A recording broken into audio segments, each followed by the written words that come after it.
So last week I saw Furiosa in IMAX and really enjoyed it. But afterwards, I was listening to an interview with the director George Miller, and he said something that really caught me off guard. He mentioned that in the film for the night scenes, they almost exclusively did a day-for-night process. And when he said that, I first thought, oh, that's strange. I wonder why they did that. But as I listened to him talk more, I realized what a brilliant choice it was. And I want to share this with you. So there's a couple reasons why we don't often do a day for night process in filmmaking. And that is one, cameras are getting really, really good now. So cinema cameras are getting really sensitive in low light situations. So you can just go off and film at night. It's not a huge deal. We have the capability to do that.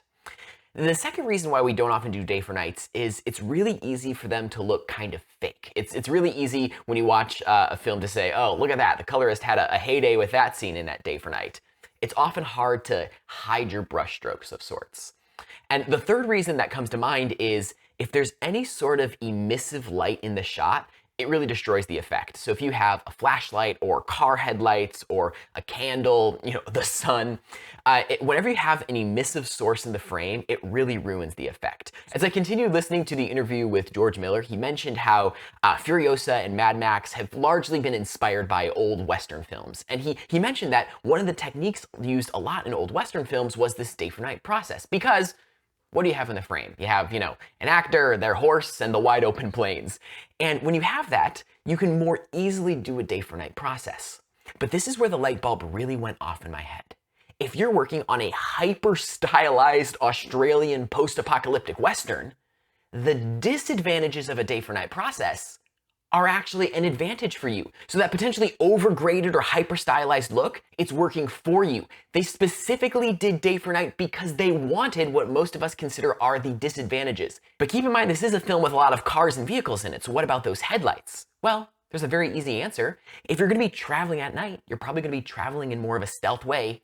Just turn off the headlights. All of a sudden we put ourselves in this situation where doing day for night actually gives us better results than if we were to just legitimately film at night.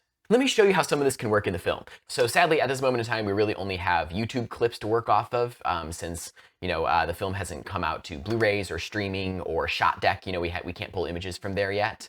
One of the things you really have to be careful of when you're doing day for night is the sky. And you'll notice that they use really heavy vignettes on the side. My guess is there might also be a little bit of VFX helping them keep the sky down. But just to show you how brilliantly simple this idea is, I've taken these two clips from the end of one of the trailers here, and in like 30 seconds applied a very basic day for night film look. So if I kind of, look at this opening shot here, these feel like they could-ish fit into that world. But let me take off my little fake grade for the moment. Do you see that? Filmed, broad daylight. Basically, all that's happening here is lowering the overall exposure, adding some heavy vignettes, and desaturating and giving a really big blue push. And I understand in the film, this doesn't line up perfectly. They had a very rich, complex process for post-production. This is my little 30-second attempt in hopes to prove a point. But if you're looking for this hyper-stylized night look, filming at day is actually an advantage for you. I think it's so cool how this is a little bit of a tip of the hat to, old-fashioned Western films, but also using the disadvantage of a day for night process to actually be your advantage, using it purposefully because it gives you the effect you're looking for. I just think it's awesome, and I wanted to share it with you. If you like this video, make sure to hit the like button and subscribe with that little notification bell to not miss any future content. Also, let me know your thoughts on Furiosa in the comments below. I'd love to hear your take on it. All right, I'll see you in the next one.